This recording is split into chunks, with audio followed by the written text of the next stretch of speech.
Thailand Zoo, thank you and please comment, like, share, and subscribe.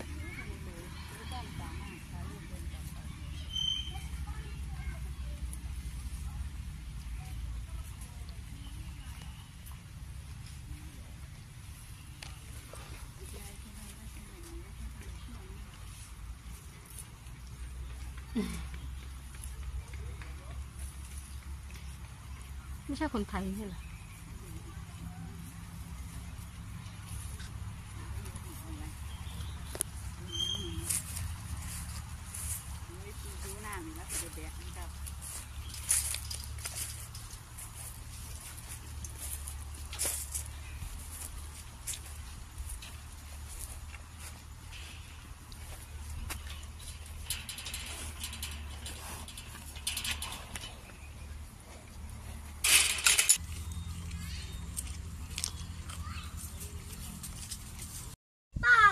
ทำไมเขาจะไม่มีปากกันนะเห็นไหมนั่นอ่ะ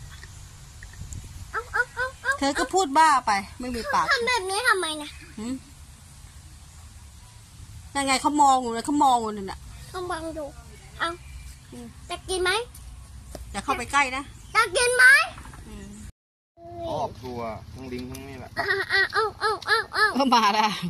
มาเรื่อยตามเรื่อยตามเรื่อยมาเรื่อยเป็นไงบ้างน้อยเป็นไงโอ้โหโยนให้มันกินทำไมมันไม่กินกินเลยมันเห็นแตงโมไหมงลองกินดูก่อน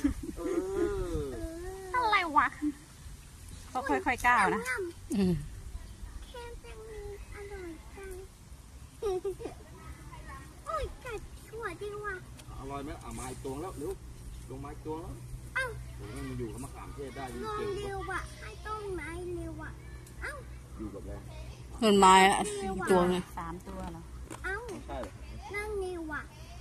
แล้วเวลาฝนตกมันอยู่ยังไงวะนั่นไงถังนั่นไงถังแดง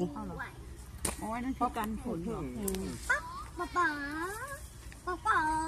อ๋อเวลาฝนตกเข้าไป